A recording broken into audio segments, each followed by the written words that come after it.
자, 하나님 말씀을 같이 나누겠습니다.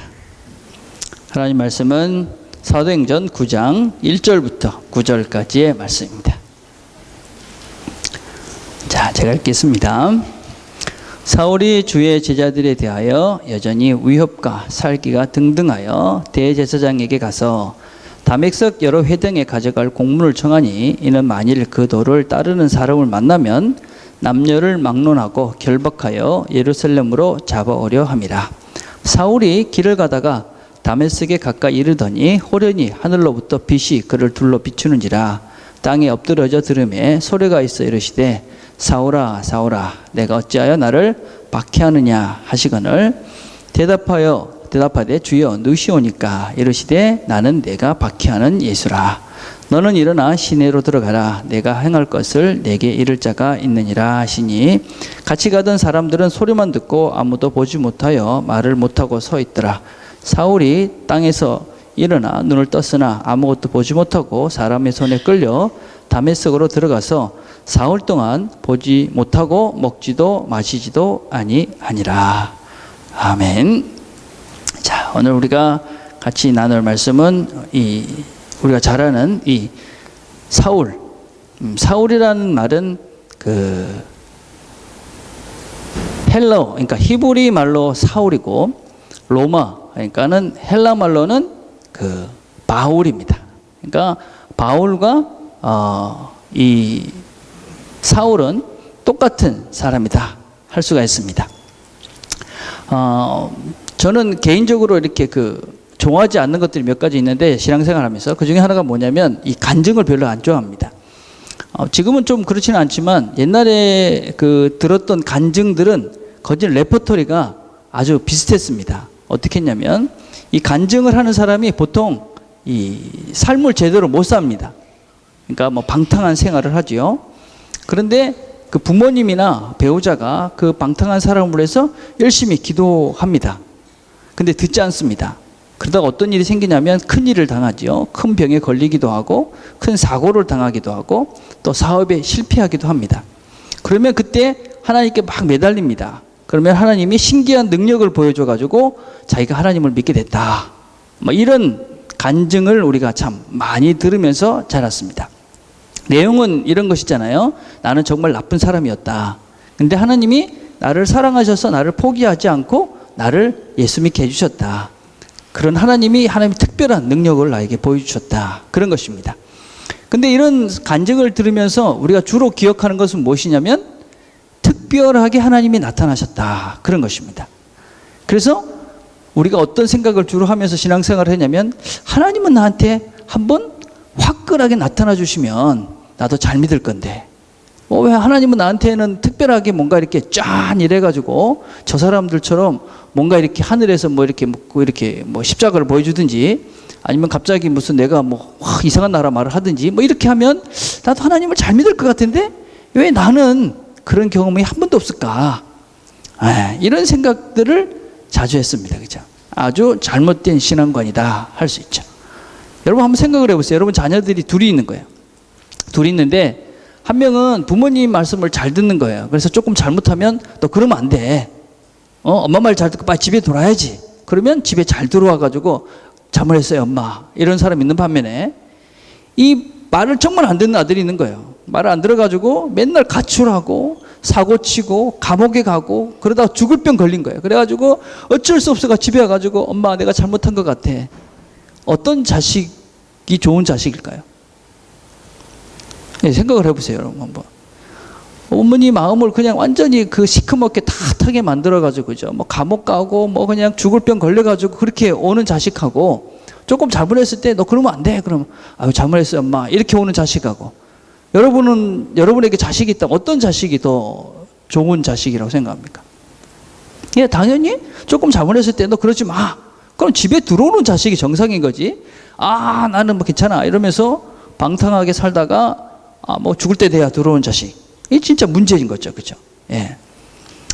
그래서 우리가 이제 신앙생활을 하면서 우리는 되게 착한 그리스도인들이죠. 여러분들 되게 착한 사람들입니다. 왜냐면, 좀 잘못했을 때 뭔가 조금 하나님이, 야, 너 그러지 마. 그러면, 그래. 그러면 안 되지. 그리고 이제 교회에 오신 사람들이잖아요. 여러분들은 되게 착한 그리스도인들이에요. 그죠? 그런데 우리는 그 신앙들이 잘못돼가지고 그래서 특별한 뭔가가 없이 이렇게 교회에 오면 나는 특별히 하나님 사랑하지 않나? 뭐 이런 생각을 하는 그런 잘못된 그런 생각들을 한다는 것이죠. 오늘 읽은 본문도 마찬가지입니다. 저도 이 성경 오늘 읽은 이 바울, 이 사울에게 나타난 하나님이 나한테도 한번 쫙 나타나가지고, 야, 나야, 이러면 내가 엄청 하나님을 잘 섬기고, 그 다음에 뭐 이렇게 목회도 잘할 것 같은데, 왜 나한테는 한번 이렇게 짠 하고 안 나타나실까?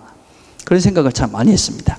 근데 여러분, 이 바울과 같은 신앙생활을 하는 사람들은 정상은 아닙니다. 그렇죠? 하나님이 너무 급해서 사용했던 응급조치다. 이렇게 생각을 하셔야 됩니다. 자, 오늘 9장 1절과 2절을 봅시다. 사울이 주의 제자들에 대하여 여전히 위협과 살기가 등등하여 대제사장에 가서 다메섹 여러 회장에 가져갈 공문을 청하니 이날 만일 그도를 따른 사람을 만나면 남녀를 막론하고 결박하여 예루살렘으로 잡아오려 합니다. 지금 사울이라는 사람, 바울이라는 사람이 어땠다고 그랬습니까? 살기가 등등했다. 살기가 등등했다. 이 살기가 등등했다는 뭐예요? 이 죽일 것 같은 그런 아주 상태가 아주 안 좋은 거예요. 그죠? 왜 그랬느냐? 이 사람 왜 그러냐면 이 유대인들 중에 예수님을 믿는 거예요. 그 예수님을 믿는 걸 보니까 뭐 참을 수가 없는 거예요, 이 사람이. 어떻게 예수를 믿어? 이러면서 그죠?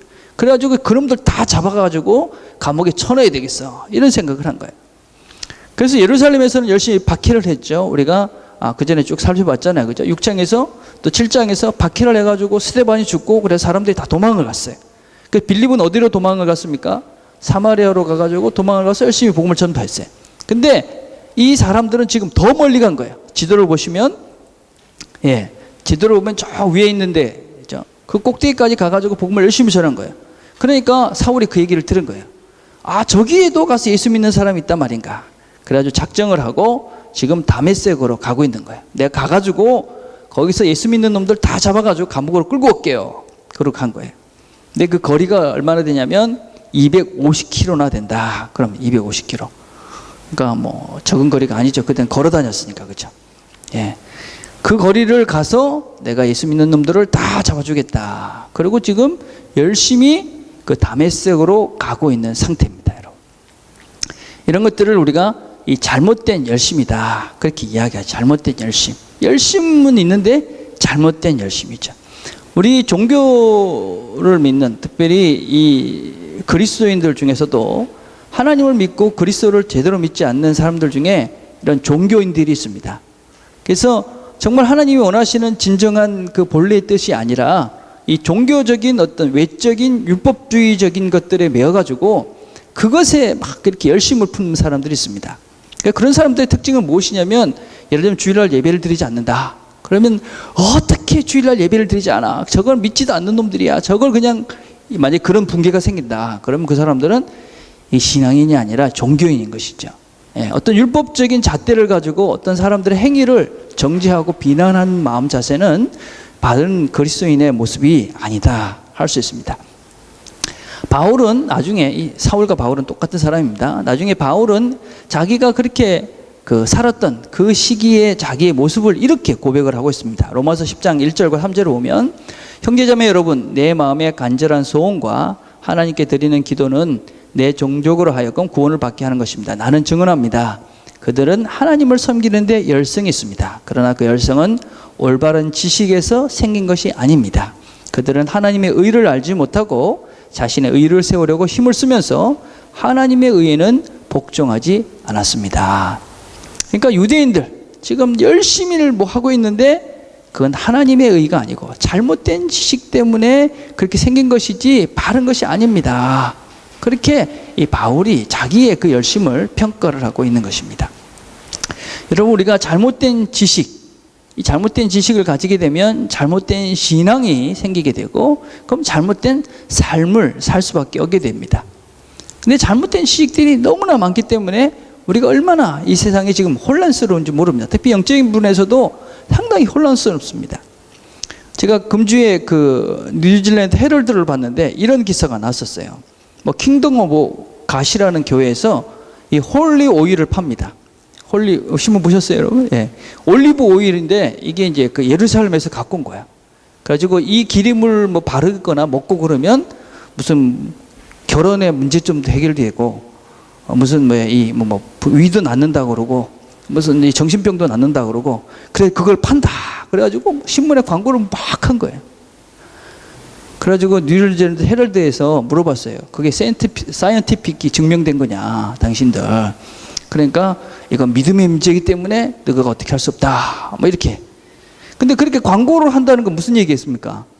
그걸 살아오는 사람이 있다는 거, 그죠? 그러니까 그 예루살렘에서 갖고 온 그 올리브 그 기름을 먹으면 결혼 문제가 해결이 된답니다, 여러분. 결혼 문제. 야, 대단한 거예요, 그죠? 예. 혹시 여러분들 중에 그 배 아픈 사람 있으면 혹시 모르니까 사 먹어 보십시오. 낫는지. 예. 웃기잖아요, 그죠? 근데 그런 걸 사는 사람이 있다는 것이죠. 왜 그렇게 했습니까, 여러분?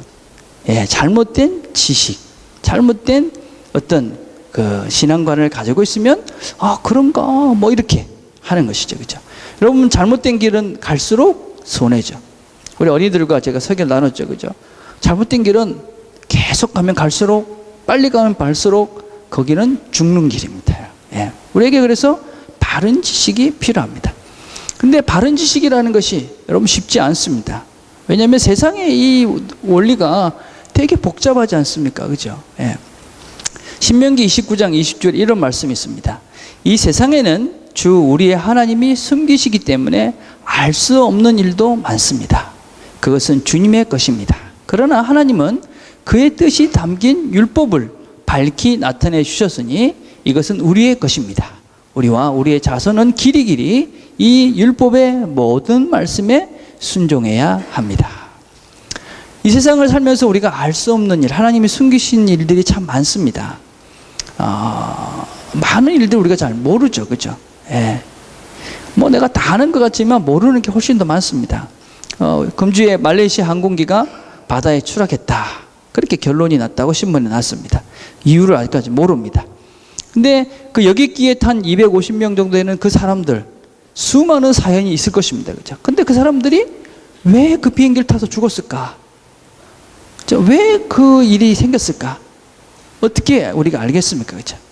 예. 여러 가지 우리가 예상치 못한 그런 엄청난 일들이 일어났는데 우리는 모릅니다. 그죠? 예. 나중에 어떻게 알게 될지 모르겠죠. 그죠? 근데 성경은 우리가 알 수 있는 것이 있다. 세상을 살면서 너희들이 알고 그것대로 살면 복을 받는 것이 있는데 그것이 무엇이냐? 하나님께서 우리에게 주신 율법이다. 그렇게 말씀합니다. 우리가 율법을 하나님께서 우리에게 주신 것이고 이 율법을 따라서 잘 살면 우리가 복을 받는다. 너희들이 모르는 것은 모르지만 주어진 분명한 것들이 있는데 이걸 잘 알면 너희들이 이 땅에서 진정한 행복한 길을 살 수 있다. 이렇게 말씀하는 것입니다. 여러분, 율법이 무엇입니까? 율법은 복잡하게 생각할 수 있겠지만 심플하게 이야기하면 십계명입니다. 십계명. 우리가 십계명 그렇게 생각하면 무슨 구약에서 있었던 뭐 옛날 계명 이렇게 생각하지만 사실은 이 십계명이라는 것은 그리스도인들이 이 땅을 살아가면서 하나님을 사랑하고 이웃을 사랑할 수 있는 구체적인 그런 아주 구체적인 우리가 지켜야 될 그런 하나님의 좋은 말씀입니다. 요즘 우리가 웨키티 시간 때 이 십계명을 배우고 있습니다. 십계명이 뭔지에 대한 설명들을 하고 있는데 우리가 이 십계명을 이해할 때 그건 하나의 윤리적인 도덕법이다 이렇게 생각을 합니다.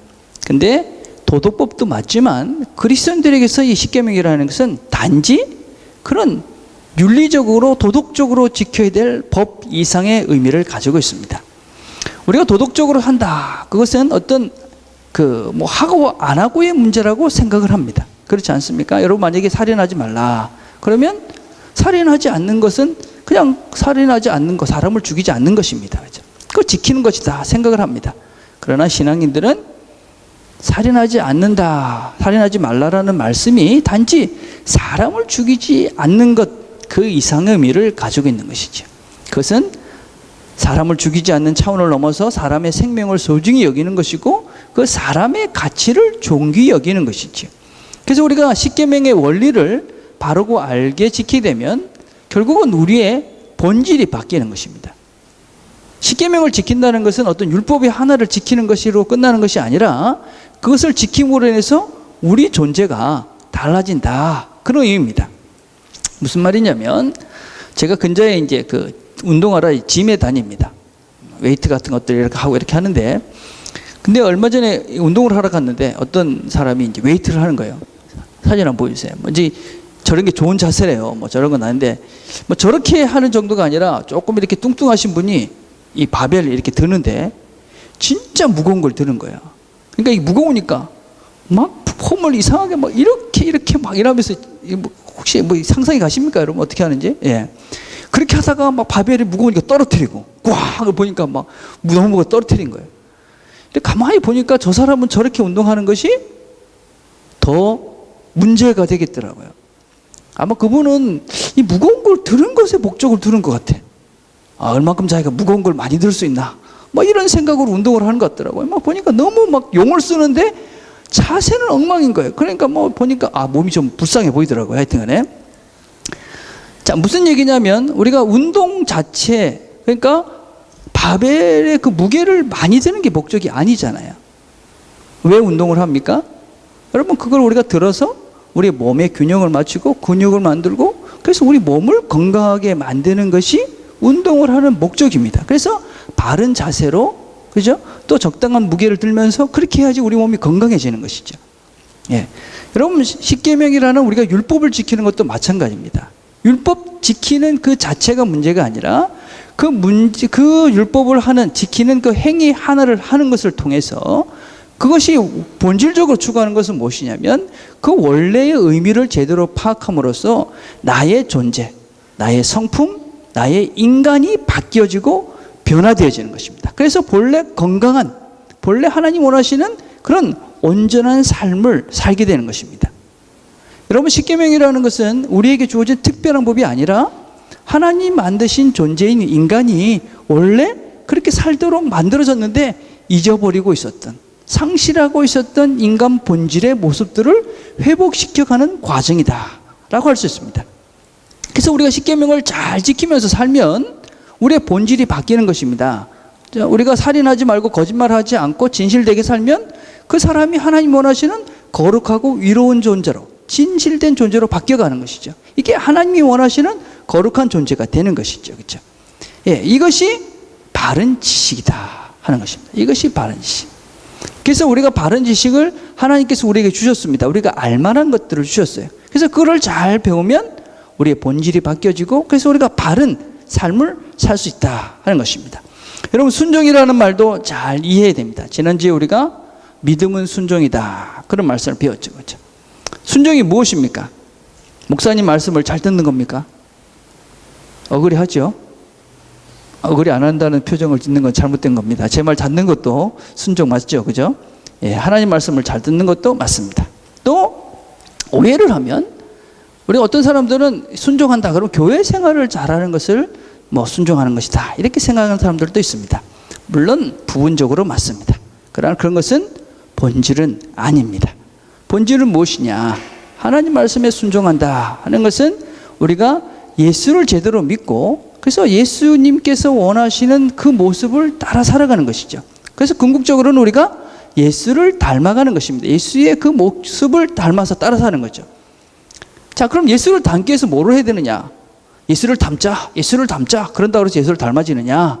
그것이 아니라 하나님께서 우리에게 주신 말씀들을 구체적으로 행동함으로써 우리의 존재가 바뀌어지는 것입니다.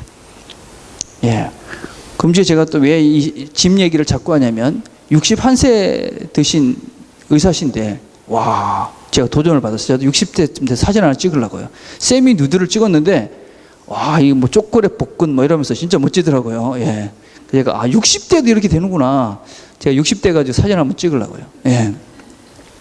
무슨 얘기입니까, 여러분? 그 사람이 그 몸을 만들기 위해서 운동을 하는 거잖아요. 그렇죠? 예. 예수를 믿고 예수의 모습을 닮아간다 하는 것은 그냥 가만히 있는다고 되는 것이 아니죠.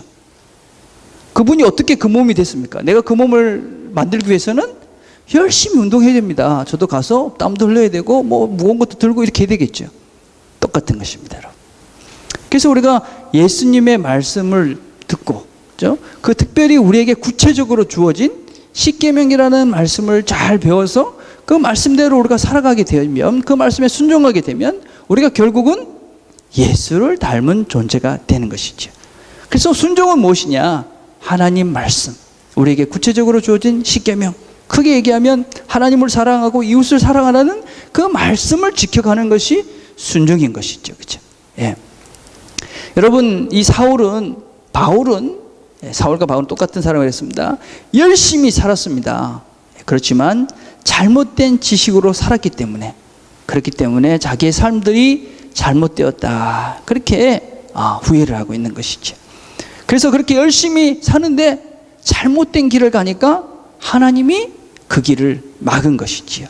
이제 3절과 5절을 다시 봅시다. 사울이 길을 가다가 다마스쿠스 가까이 이르렀을 때 갑자기 하늘에서 환한 빛이 그를 둘러 비추었다. 그는 땅에 엎드렸다. 그리고 사울아, 사울아, 내가 왜 나를 핍박하느냐 하는 음성을 들었다. 그래서 그는 주님 누구십니까? 하고 물으니 나는 내가 핍박하는 예수다. 예.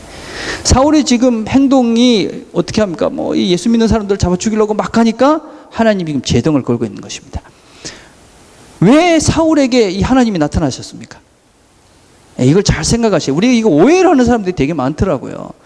어떤 오해를 하냐면, 사울에게 하나님께서 나타나신 것은 사울이 율법도 제대로 공부를 많이 했고 또 열심히 있었고 그 당시에 이렇게 가문도 좋고 그래서 그에게 나타났다. 그래서 우리가 열심히 준비해야 된다. 이런 이야기를 하는 분들이 가끔 있습니다. 그렇지 않습니다, 여러분. 바울에게 하나님이 나타나신 이유는 지금 그가 나쁜 짓 하기 때문에 그런 것입니다. 그리스도인들을 박해하고 그리스도인들을 죽이려 하니까 지금 하나님께서 그에게 갑자기 나타나가지고 너 그러면 안 돼, 이렇게 이야기하신 것이죠. 우리가 지금 신앙생활을 하면서 자꾸만 이렇게 현혹되는 신학 중에 하나가 번영신학, 이런 성공신학, 이런 것입니다. 사람들이 이런 설교를 되게 좋아합니다. 네가 돈을 많이 벌어가지고 하나님의 큰 일을 해라. 나도 잘 되고 하나님도 좋고, 이런 것입니다. 그러니 어떻게 합니까? 실력을 쌓기 위해서 예배도 빠지고, 돈을 벌기 위해서 사기도 치고, 성공하기 위해서 사람들도 짓누르고, 예. 그래서 성공해서 내가 교회 하나 짓지요. 성공해서 내가 헌금 많이 해야지요. 그런데 그렇게 돈 벌어서 성공해서 교회를 나오니까 어떻게 됩니까? 교회에서 폼내고, 교회에서 교만해지고, 그래서 교회 문제를 만들지요. 예. 하나님께서 결단코 그런 것들을 원하지 않습니다. 예. 성공해서 하나님 부른 것이 아니라 그 사울이 워낙 인간이 잘못됐기 때문에 하나님이 그를 부른 것입니다. 예. 여러분들도 하나님이 나타나고 싶다, 하나님 한번 보고 싶다, 그러면 어떻게 하면 됩니까? 방탕하면 됩니다. 방탕하면 돼. 예. 방탕해가지고 더 이상 어떻게 할 수가 없어. 그래서 저놈 저거 진짜 어떻게 해야 될 것 같아. 그럼 이제 하나님이 나타날 줄 모르겠어요. 예. 그런 사람들 많아요, 여러분. 예. 대표적인 분이 이재철 목사님이라는 분 계셨어요. 그분도 지금은 아주 좋은 교회를 하고 계신데 방탕해가지고 어떻게 할 수가 없어가지고 하나님이 극적으로 나타나가지고 회심하고 지금은 좋은 목사님이 됐어요. 예. 방탕해가지고 이제 끝까지 가면 하나님 어떻게 할 수 없으니까 나타나시는 거예요. 그죠? 예. 근데 우리는 착한 그리스도인들이기 때문에 그렇게 못하죠. 그죠?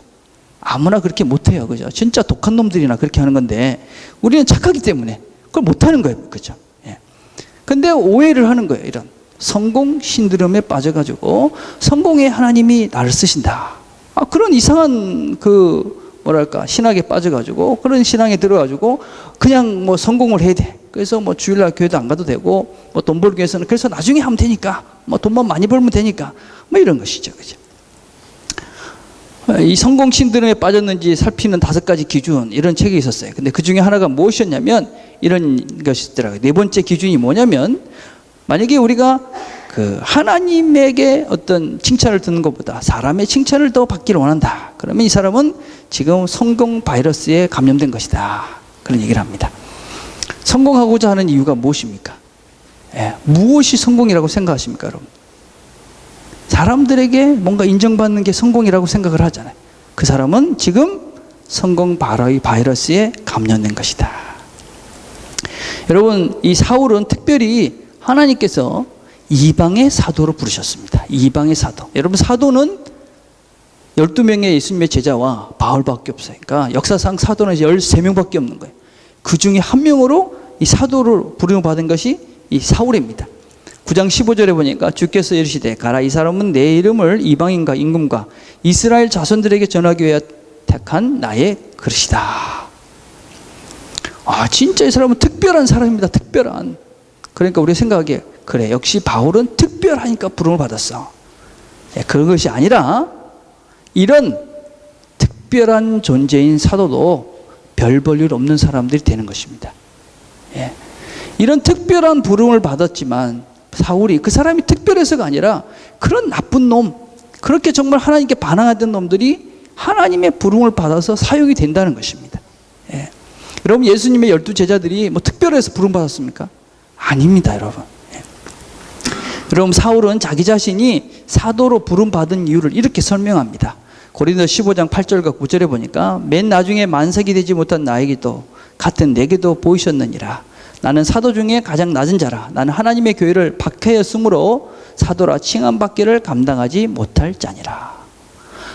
이 부활하신 예수님께서 나타나셨는데 자기에게도 나타나셨다는 거예요. 근데 내가 어떤 존재였냐면 교회를 박해하셨던, 정말 사도라고 부름받기도 부끄러운 그런 종류의 그런 삶을 살던 사람인데 주님께서 나에게 나타나 주셨다 하는 것입니다. 내가 똑똑하고 잘나고가 아니라 이렇게 부족했는데 그런데 나를 불렀다. 무슨 말이냐? 이런 자도 하나님은 부르셔서 사도로 사용하신다 하는 것입니다. 이런 자도, 이렇게 부족하고 이렇게 아무것도 없고 나쁜 놈인 그런 사람들도 하나님은 부르셔서 사도로 사용한다. 그러면 우리는 사울보다 훨씬 더 착하잖아요, 그죠? 우리는 사울보다도 훨씬 더 많은 하나님의 쓰임 받을 수 있는 사람들이라는 것이죠, 그죠? 우리가 오해를 하는 것이 그런 것이죠. 사울이 많은 서신서를 썼습니다. 성경에, 신약 성경에 거의 절반이 넘는 서신서를 바울이 썼어요. 바울은 전도도 열심히 했습니다. 회당에 다니면서 많은 일을 했습니다. 그런 로마 시민이었기 때문에 특별한 일들도 참 많이 했습니다. 그러니까 우리는 어떻게 생각하냐면 하나님이 그런 것이 있어서 사도로 불렀구나 생각하는데 그것이 아니라 그가 하나님의 부름을 받고 순종했기 때문에 그가 가지고 있는 그 능력을 하나님이 사용하신 것이지. 순서가 바뀌면 안 되는 것입니다. 난 아무것도 없어, 그래서 난 할 게 없어, 그러니까 뭔가 성공해야 돼. 그게 아니라 내가 아무것도 없지만 하나님이 나를 쓰시면 내가 무엇이든지 하겠습니다. 그런 사람을 하나님이 쓰셔서 그가 가지고 있는 것을 가지고 하나님이 쓰셔서 하나님의 나라를 세워가신다는 것이죠. 제가 사역을 할 때 어떤 교회 다녔는데 한 청년이 있었습니다. 아주 주님께 헌신된 자매였어요. 근데 공부도 많이 안 했고 말주변도 없고 정말 아무것도 할 줄 아는 것들이 없어 보였어요. 그래서 제가 그 자매에게 어떤 권유했냐면 주일학교를 한번 해보세요 그랬어요. 근데 제가 그 사역을 하면서 주일학교를 그 자매보다 잘하는 사람 보질 못했어요. 주일학교 한 반이 그 자매가 맡으면 60명씩 되는 거예요. 60명. 한 교실이었어요, 교실. 맡은 지 한 6개월이 되는데 보니까 막 그 교실 가면 빡빡빡하는 거예요. 그 사람이 뭔가 특별한 능력이 있어서 그런 것이 아니라 하나님께 헌신된 마음이 있으니까 하나님이 그 사람이 가지고 있는 그 능력을 사용하셔서 하나님의 일을 하시는 것입니다, 여러분. 여러분, 우리가 자주 넘어지는 것이 내가 뭔가 능력이 있어야 돼, 실력이 있어야 돼, 힘이 있어야 돼, 돈이 있어야 돼.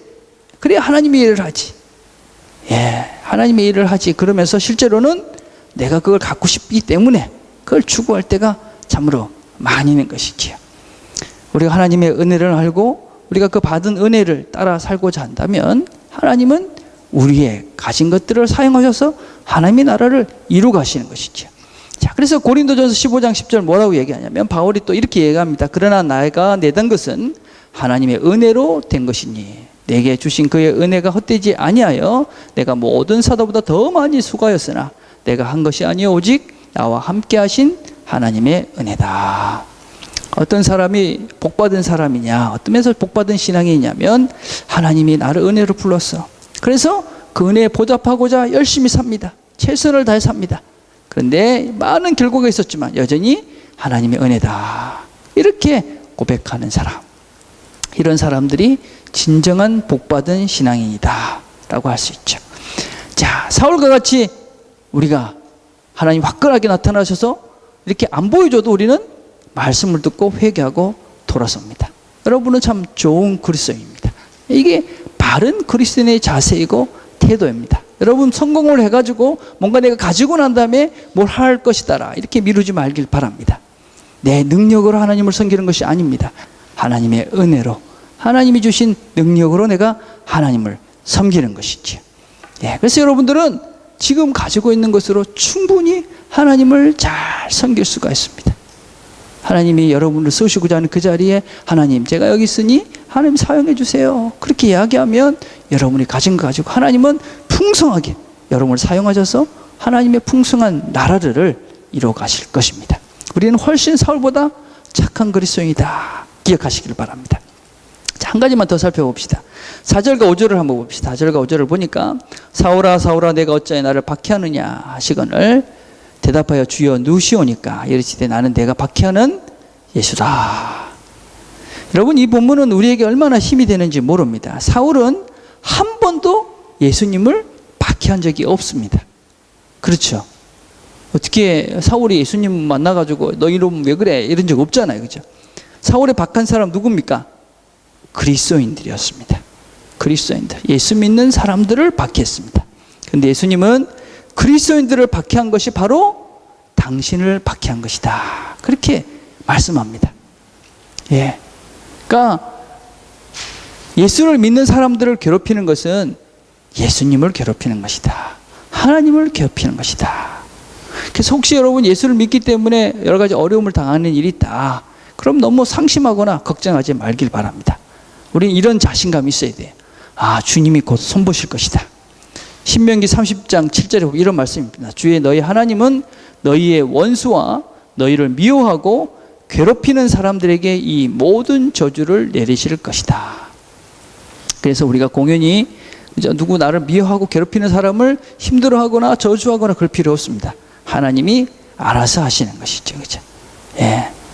내가 지금은 이렇게 어려움을 당해도 내가 너한테 공경을 당해도 내가 이렇게 작아 보여도 하나님이 하실 거야. 그런 생각으로 우리가 넉넉하게 사시면 됩니다. 왜냐하면 나를 괴롭히는 것은 하나님을 괴롭히는 것이기 때문에 그렇습니다. 자, 우리가 또 하나 명심해야 될 것이 또 있는데 그것은 무엇이냐면 우리가 같은 그리스도인을 괴롭히는 것도 주님을 괴롭히는 것입니다. 같은 그리스도인들. 여러분 18절에 보면 아나니아가 사울을 어떻게 부르냐면 형제 사울아. 우리가 그리스도 안에 있으면 우리 모두는 형제 자매입니다. 이런 그전까지 박해자였고 핍박자였던 사울이 예수를 믿게 되니까 형제가 된 것입니다. 우리가 서로 싸우면 누가 제일 마음이 아플까요? 형제끼리 싸우면 누가 제일 마음이 아픕니까? 부모님 마음이 제일 아프지요. 그죠? 부모님 마음이. 그죠? 근데 부모님 이렇게 그 형제끼리 막 싸운다. 왜 그럴까요? 내 형제를 흉보고 헐뜯고 그리스도인을 괴롭힌다. 아마 두 종류일 가능성이 되게 많죠. 첫째는 형제가 아닌 것이죠. 가족이 아닙니다. 다른 말로 하면 사단의 자녀인 것이죠. 그죠? 공동체의 이 멤버들을 서로 사랑하지 않고 서로 미워하고 정죄하고 뭐 이런 교회를 파괴하려는 그런 사람들. 이런 사람들은 형제가 아닌 것입니다. 그죠? 자기의 몸을 해할 수는 없잖아요. 그죠? 이게 내 몸인데 내 몸이라고 생각하는데 몸을 해할 수는 없습니다. 그죠? 특별히 그 여러분들이 우리 그 트리니티 교회 멤버들은 저하고 관계를 나쁘게 하지 말길 바랍니다. 좋을 게 하나도 없습니다. 그죠? 다 잘 지내야 되는데 특별히 저하고는 잘 지내시길 바래요. 왜 그럴까요? 여러분 저하고 관계가 나빠지면 그러면 설교가 잘 안 들리잖아요. 그죠? 아, 목사님 저거 뭐 나 싫은데 뭐 귀찮고 교회 오기 싫어지고 말씀도 안 들어가고 그러면 뭐 말씀을 제대로 안 들으니까 뭐 좋을 게 뭐가 있겠어요. 그죠? 저에 대해서는 좋은 것만 기억하십시오. 알겠죠? 그런데 저도 부족하니까 부족한 모습들이 보이잖아요. 그죠? 그러면 어떻게 해야 됩니까? 기도해야 되는 것이죠. 아, 목사님을 위해서 기도하라는 거구나. 이렇게 해야지 이 사람한테 가서 우리 목사님 저렇지? 뭐 이렇지? 뭐 이러면서 집적되면 그게 뭡니까? 사단 노릇하는 것입니다. 사단 노릇. 그죠? 예. 예, 똑같은 원리입니다, 여러분. 저뿐만 아니라 우리 지체들 가운데서도 부족한 모습이 보이죠. 우린 다 부족합니다, 사실. 그죠? 그렇지만 부족한 모습이 어떻게 됩니까? 예, 그 사람을 위해서 기도하라는 것이죠. 하나님이, 이 사람을 위해서 기도하라고 이런 분이 보이는구나. 그래, 기도하시는 것입니다. 야, 저 사람 저 집 사람 원래 이래. 뭐 이러면 어떻게 됩니까? 서로 보기 싫죠. 꼴 보기 싫잖아요. 그러면 교육이 싫어요. 그죠? 시험 드는 거예요. 그게 바로. 예, 그러지 말라는 것입니다. 그래서 우리 안에는 서로가 한 형제인 것이죠. 그죠? 예, 만약 그렇지 않다. 난 저 사람 사랑할 마음이 전혀 없어. 저 사람을 위해서 기도할 마음이 전혀 없어. 목사님을 위해서 전혀 난 저 사람 꼴 보기 싫어. 그러면 조심해야 되는 겁니다. 내 상태가 지금 어떤지. 자, 또 다른 것은 만약에 같은 그리스도인들끼리 서로 살아가는 마음이 없다. 그래서 싸움을 자꾸 한다. 철이 없는 것입니다. 예. 제가 보니까 우리 형하고 저하고도 중학교 때까지 싸웠던 것 같아요. 중학교 때까지. 형님하고 저하고도 네가 내보다 몇 살 많다고 막 이러고 싸우고 그랬던 것 같은데 중학교 지나고 나니까 형이구나. 이런 인식이 들어서 그때부터 형한테 싸움도 해도 안 될 것 같기도 했지만 하여튼 간에 그때부터는 안 싸운 것 같아요. 철이 드니까 안 싸우더라고요. 그죠? 우리가 성숙하지 못하면 싸우죠. 한국교회 대부분의 어떤 문제들이 뭡니까? 미성숙한 그런 교인들끼리 다투는 것입니다. 그래가지고 교회가 불리한 일을 문제가 생기잖아요. 그죠? 예. 여러분, 우리 자신들이 미성숙해서 서로 이렇게 다투면 또 마음에 어떤 누가 불편한 마음이 생기고 그런 마음이 생기면 어떤 생각이 됩니까? 내가 미성숙하구나. 좀 철이 들어야 되겠구나. 예, 이런 생각을 해야 되는 것이죠. 그죠? 여러분, 우리 모두는 다 가족입니다. 그죠? 그래서 우리는 서로가 서로 깊이 사랑해야 되는 것이죠. 근데 우리가 이렇게 서로 사랑하는 문제가 선택의 문제가 아니다라는 것입니다. 해도 되고 안 해도 되느냐? 그게 아니라는 거예요. 요한일서 3장 14절에 보니까 우리가 형제를 사랑함으로 사망에서 옮겨 생명으로 들어간 줄 알거니와 사랑치 아니하는 자는 사망에 거하느니라. 무슨 말씀입니까, 여러분? 우리가 형제를 서로 사랑하면 이 사람은 사망에서 생명으로 옮겨졌다는 거예요. 그러니까 여러분들이 그리스도인으로서 다른 이유가 아닌 이 사람이 예수 믿기 때문에 이 사람이 참 내가 좋고 사랑하는 마음이 간다. 그러면 이 사람은 그리스도의 사랑이 그 안에 있는 것이고 이 사람은 사망에서 생명으로 옮겨진 구체적인 증거가 된다는 거예요. 그죠? 예. 여러분, 우리가 서로 사랑해야 되죠. 왜 사랑합니까? 예수님이 사랑하기 때문에 사랑하는 것이죠. 예수님이 사랑이 내 마음에 있기 때문에 제가 여러분들을 사랑합니다. 그죠? 예, 꼴 보기 싫은 사람 저도 많습니다. 근데 제 눈으로 보면 저거 저렇게 살면 되나 이런 생각이 들지요. 근데 사랑합니다. 왜 그렇습니까? 예수님이 사랑하기 때문에 그런 것이죠. 그래서 우리는 예수님이라는 눈을 통해서 그 사람을 보기 때문에 사랑할 수밖에 없는 것이죠. 만약에 여러분이 그런 마음으로 누구를 사랑하면 여러분은 사망에서 생명으로 옮겨진 그리스도인이다 라는 것입니다. 그런데 그것이 없는 것입니다. 그냥 인간의 눈으로 인간적인 것을 보고 미워하고 그냥 사랑하지 못하고 그 정죄가 된다. 그러면 이 사람은 아직까지 사망에 거하고 있다. 그렇게 성경은 이야기하고 있는 것입니다. 아직까지 은혜를 모르는 사람이거나 아니면 너무 미성숙해서 너무나 철이 없어서 바른 지식이 없어서 아직까지 그 자리에 머물고 있는 것이지요. 자, 그래서 우리가 바르게 알아야 됩니다. 그죠? 바르게 알아야 바른 지식을 배우셔야 됩니다. 그래서 배워야지 우리가 무엇이 옳은지를 알고 옳은 길을 걸어갈 수가 있습니다. 그래서 그 옳은 길을 바르게 알고 바르게 행동하면 우리의 본질이 바뀝니다. 예, 운동을 똑바로 하면 열심히 또 하면 우리 몸이 바뀌어집니다. 그죠? 예, 그렇게 우리의 본질이 바뀌어지면 우리가 예수님의 은혜를 더 깊이 알게 되어지고 그럼 우리가 진정 어떤 존재가 되느냐? 사랑의 사람이 되는 것입니다. 사랑의 사람. 사랑이 많은 사람이 되는 것이죠. 예. 그러면 우리가 사랑의 공동체가 사랑이 풍성한 그런 가족들이 되는 것이지요. 자, 오늘부터 우리가 서로 사랑하시길 바랍니다. 여러분이 가장 가까이 있는 사람부터 사랑하십시오. 예, 옆에 있는 사람 한번 보세요. 한번. 여러분들이 사랑해야 될 사람입니다. 그 두 명은 말고 저희 다른 사람 봐봐. 안 그래도 너 그러고 있잖아. 예. 자, 사랑해야 될 사람들이 저렇게 두루두루 있는 것입니다. 그렇죠? 이 사람들을 사랑하면 여러분들이 사망에서 생명으로 옮겨졌다는 확신을 가지고 살 수 있게 되는 것이지요. 오늘부터 바르게 배우고 진정으로 사랑하는 그런 공동체, 우리 교회가 되기를 간절히 바라겠습니다. 기도하겠습니다.